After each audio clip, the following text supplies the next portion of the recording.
What's up, everybody? Um, Today we're watching a video from Johnny Harris. I've seen this guy.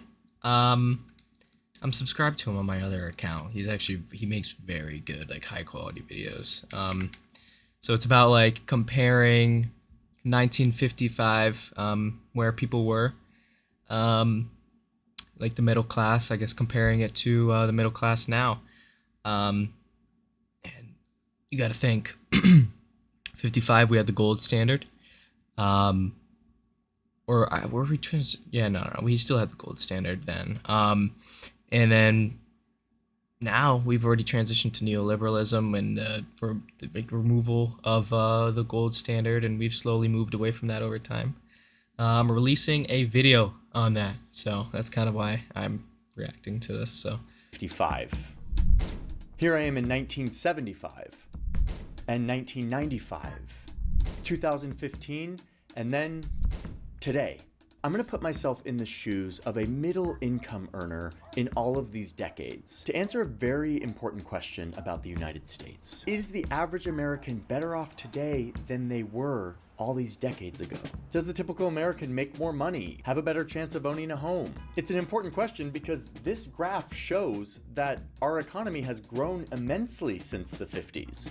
I mean, we've got the largest economic pie on Earth. And even when you account for inflation and the fact that our population has grown, you still see immense growth. I mean, look at this. We've added tons of prosperity in this country that theoretically every person is entitled to some part of. Or, as some economists put it,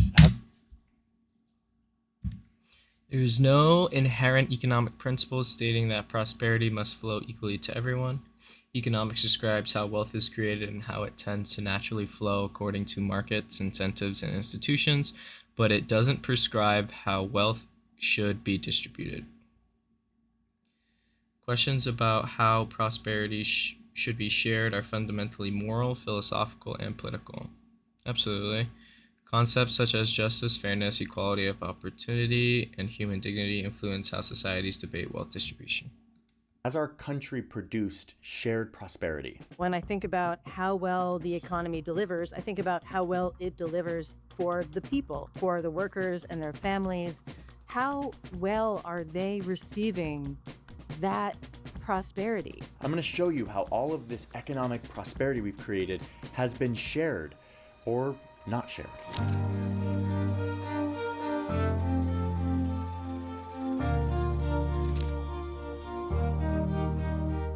And in all of this, I want to get to the bottom of perhaps one of the most important questions in our country, which is everyone able to move up? If they work hard enough or if they get educated, can you climb the economic ladder here? Are you going to do better than your parents? Can you reach higher levels of income? Can you change your relative position? The American dream, we sometimes call it. A, quote, dream of a better, richer, happier life for all citizens of every rank. Is that still alive?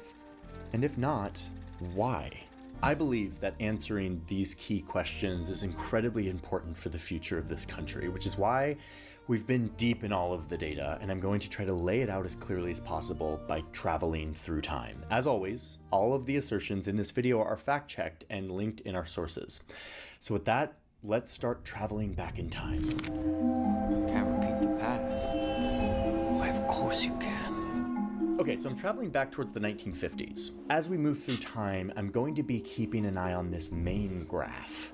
This graph is kind of our anchor. It will be showing how the economy has grown over time. And again, it's adjusted for prices and population growth.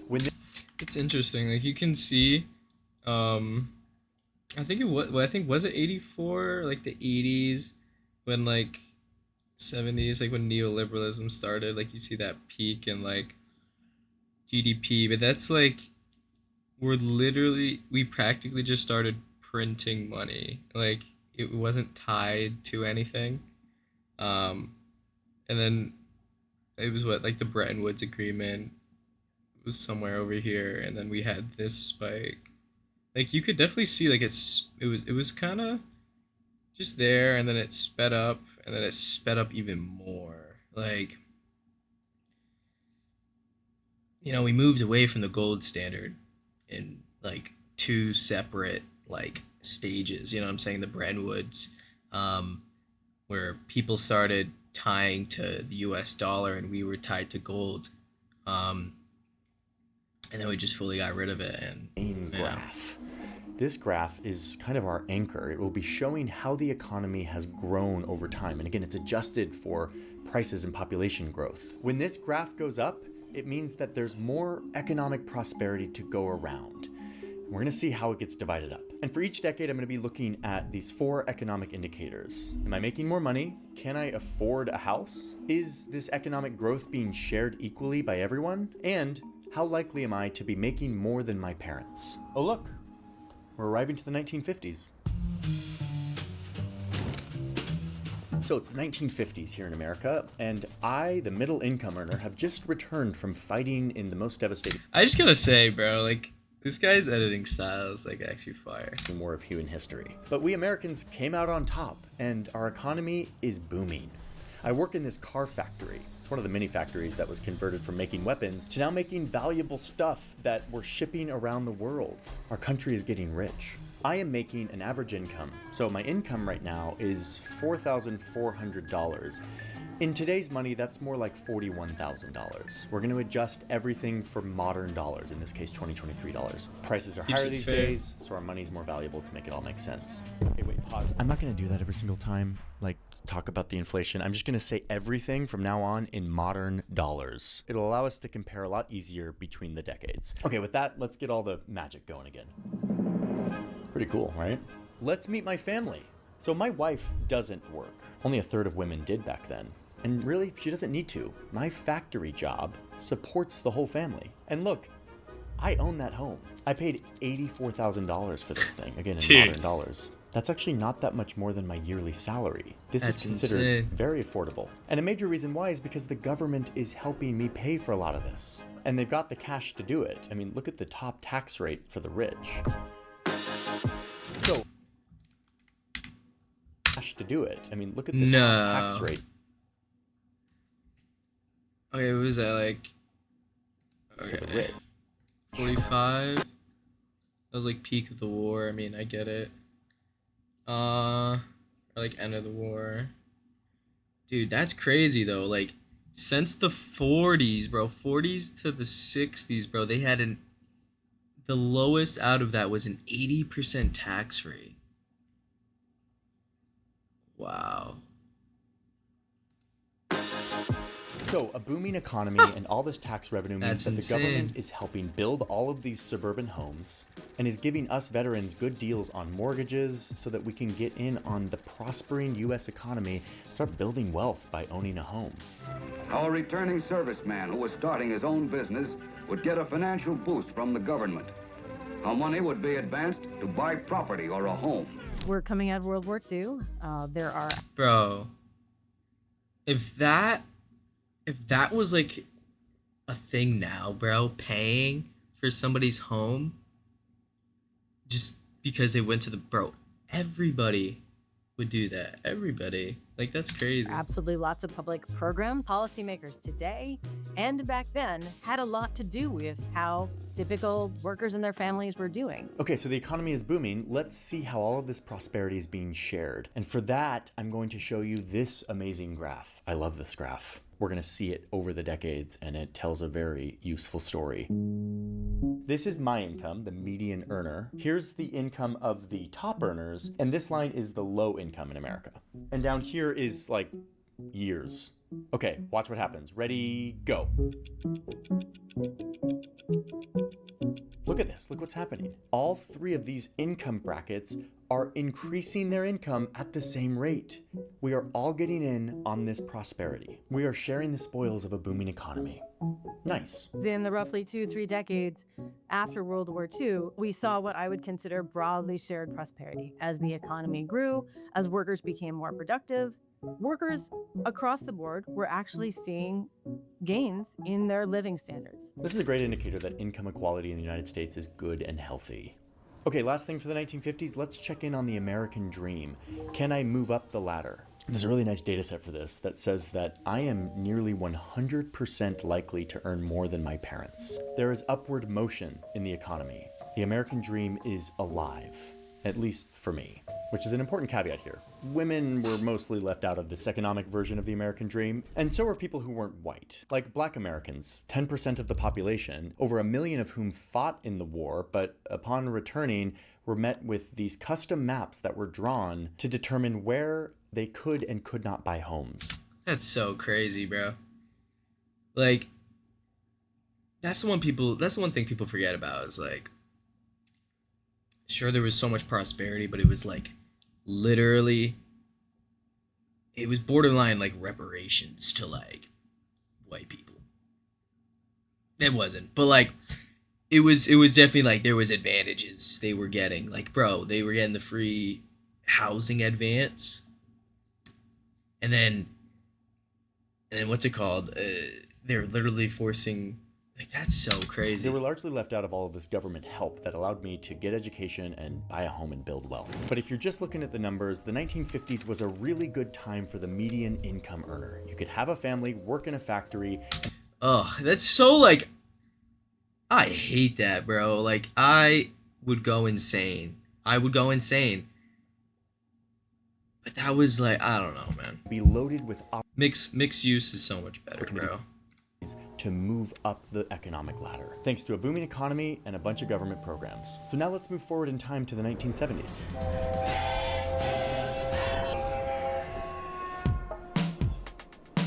Welcome to the 1970s. A lot has changed. The economy is producing a lot more prosperity to go around, as you can see by this graph, and we'll see how that's all being distributed in a second. But first, let's check in on my pay. I'm still working in a factory. I now earn about $66,000. That's an improvement from the 50s. Or should I say we? Like millions of other women, my wife has entered the workforce. They still only earn 60% of what men do, but look, they're breaking into the workforce. Nearly half of all women are... And gas was like $7 a gallon. Hell yeah. No, this was like stagflation era. So, you know, Reagan got his hands, bro. In the 80s. We're going to be working by the end of the decade. Partly... I don't mean that, but... Anyway. As a push for freedom and economic autonomy, but partly as a necessity. It's becoming harder for a family to be supported by a single earner. The result is that our income is better off than it was in the 50s, but things are also kind of expensive right now. Inflation is up, partly because there's war in the Middle East and they're cutting us off oil, so there's long lines at these gas stations and everything Stagflation is more expensive. Anyway, check out my house. I had to... Wait, long what was lines it? at these gas 10 stations gallon and limit? Everything is more...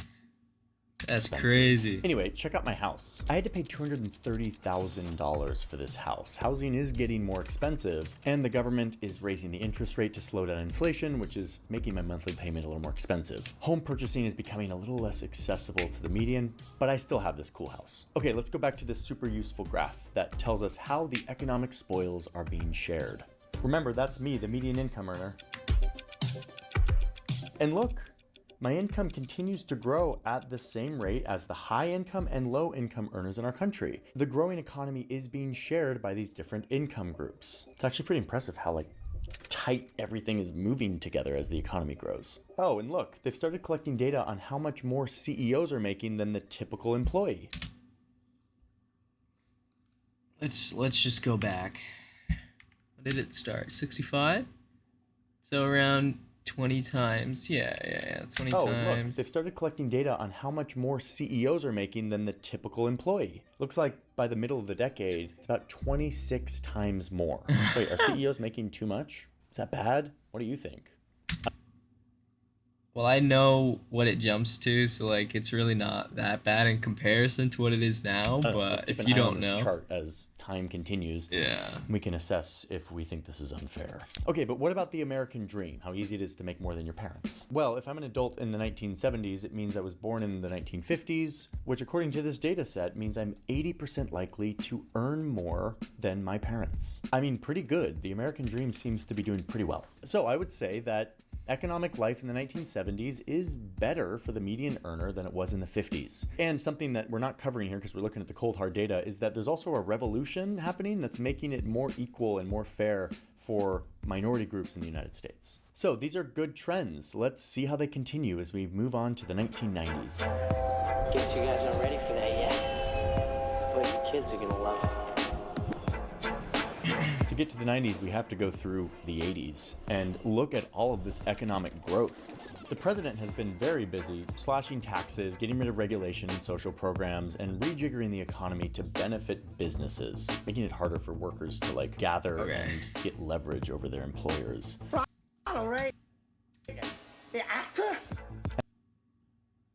He ain't I don't like Reagan.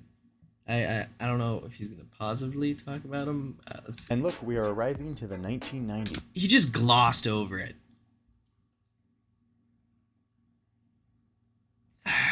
Because he doesn't want to talk bad about trickle-down economics and how there was a huge spike. I don't know.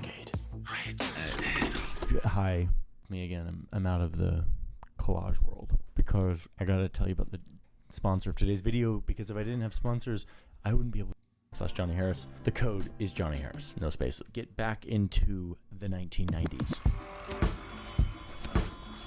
The big standoff between the United States and the Soviet Union is over, and people are stoked. We enter the 1990s with this little recession. We're getting ready for a big surge of more growth thanks to the rise of the internet. Remember, I am still playing the role of the middle income earner, okay? So it's not like I was born back in the 50s and I've been growing up. I am a young adult who is the middle income earner.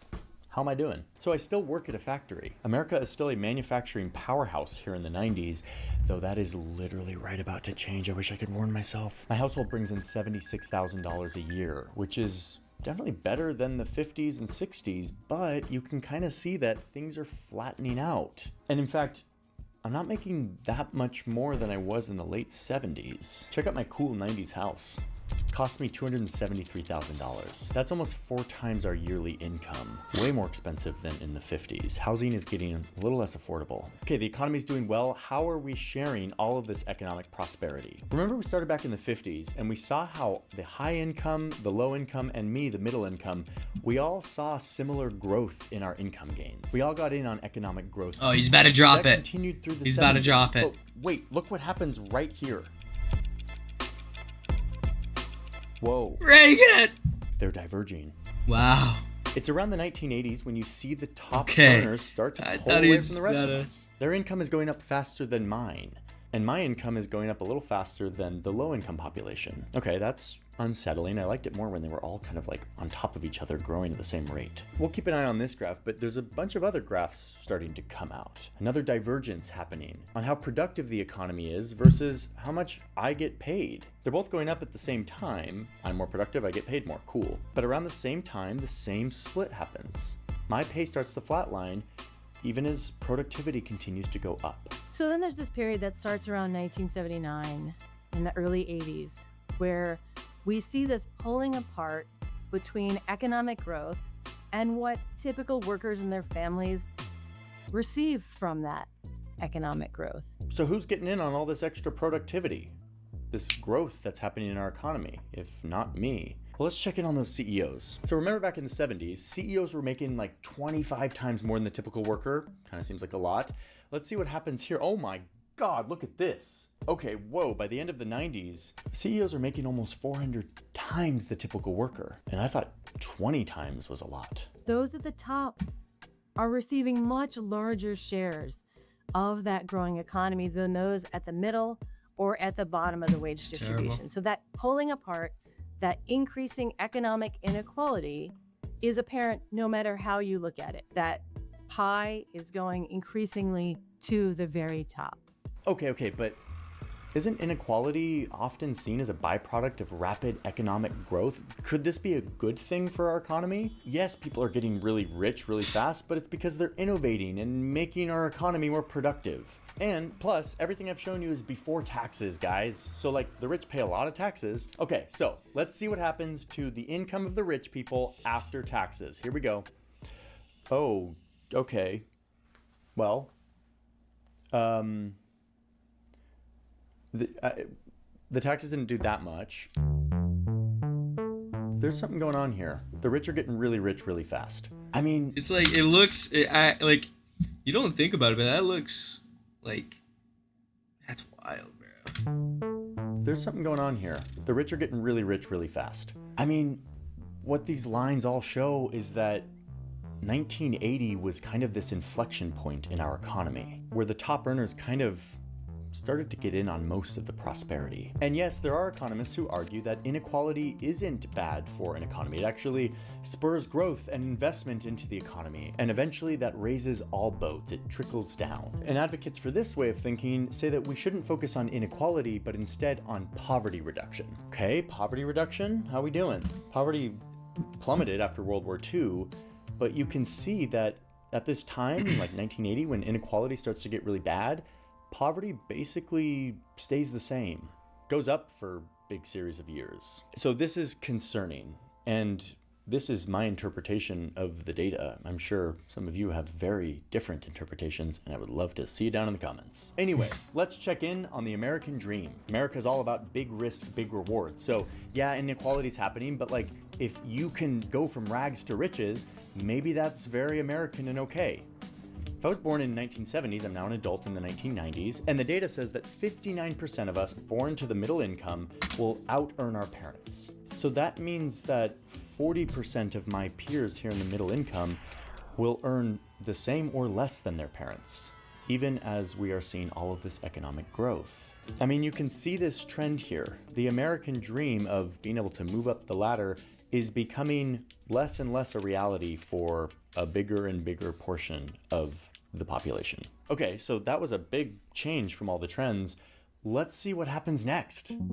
People assume that time is a strict progression of cause to effect, but actually it's more like a big ball of wibbly-wobbly, timey-wimey stuff. Okay, we're Session moving into music. the new millennium. America's fighting a couple of wars. The economy's actually doing pretty well until, whoops, whoa. The bankers got a little loosey-goosey for a couple of years, making obscene amounts of money and crashing the entire world economy. But okay, let's move on from the biggest recession of our time. We're arriving to the 2010s. This is a world that most of us are familiar with. Let's see how the median income earner fares. I don't work in a factory anymore.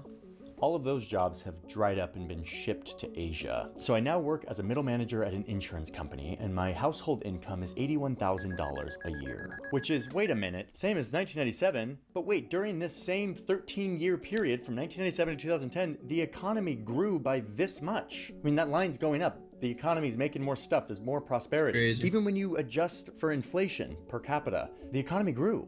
There should be more to go around. But my household pay is the same as it was 13 years previous.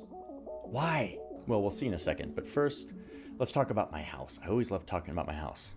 Look at this beauty. I can still afford a house. In fact, here in like post-recession America, housing prices are actually pretty low. The bubble burst. Interest rates had to go down to stimulate the economy, and so home purchasing was actually pretty accessible for a few years. But don't worry, housing prices will be back on the rise in a second. And in fact, they'll start rising faster than my income, making housing less and less affordable. And homeownership still seems to be available mostly for certain groups, and not as much for others. In fact, that hasn't changed much since the segregation days. Meanwhile, I think I know what's gonna happen to this graph. Yep, Interesting. the rich are just getting richer faster than my income is going up, and my income's kind of stagnating. Okay, what about the CEOs? Did they That pay a price surprised for the me. big bubble person? Nope, they didn't pay. I mean, they kind of did up and down, but they're still, by the end of the decade, getting paid hundreds of times more than me. Maybe they think they are hundreds of times more productive and they deserve it. Listen, it's I not. mean, you get the point on the He sounds like he would really like confluencism. You know what I'm saying? We gotta get this guy. We gotta get this guy informed. You know. quality stuff. This is what we've been hearing about for a long time. All of these graphs have the same shape. This great divergence that happens in the 80s, where the economy is growing, but the wages for the average person just kind of flatten, while the top earners just sort of get in on all of that prosperity. Okay, but the American dream, you can climb the ladder, right? So if you're born in the 1980s, which I was, you're now an adult in the 2010s, and it looks like for the median earner, the majority of us will earn the same or less than our parents. Yeah, this is a problem and probably doesn't seem fair to a lot of people. But wait, there's hope. Star Trek, Terminator, Time Cop, Time After Time, Quantum Leap, Wrinkle in Time, Somewhere in Time, Hot Tub Time Machine. Hot Tub Time Machine. Okay, I'm back. 2025. That's when I'm making this video. So that's modern day for me. We went through a pandemic.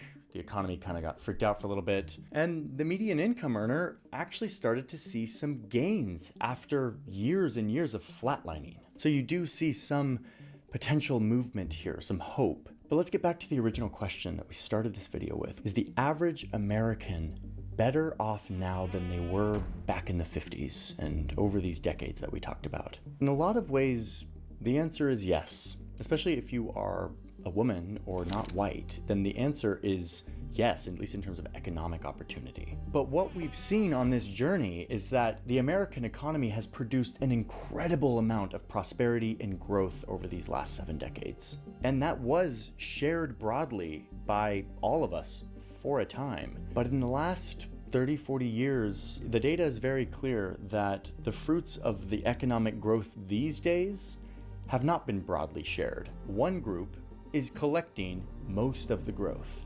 And I didn't even talk about wealth, like the stuff you just own and how that makes money. We were talking just about income on this. Now, this isn't the first time that we've been in this situation. The top 10% collected almost half of all the income way back in the early 1900s before World War II. But we changed that. Look. And the income starts to be distributed more equally. But this graph tells the same story. Look, 1980, boom, here it goes. We're back. We're back to where we were. Now, does this mean that our economy is broken? No, actually. Our economy is not broken. It is working exactly how it was designed to work. And this, and this, and this, and this, it's the result of changes to the rules, policies that end up determining who gets the money and who doesn't. These policies are made by people that we elect. And if we don't think that this is fair, we have the power to pressure them to design a system that is fair.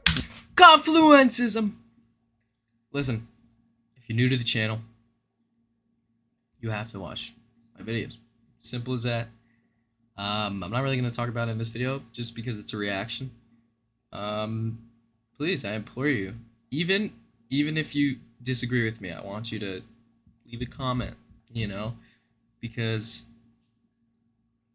it means positive feedback for me, like either way, like, or positive engagement either way, you know. Now, the medium income earner doesn't have nearly as much power these days. The top income earners and the corporations have really gotten their foot in the door for the people who have the power to set the rules. So it's harder than ever. But this still is a democracy. And if we don't think a system is fair, we still have the power to pressure our politicians to change it. And it's not actually just about income inequality. Yes, that has risen.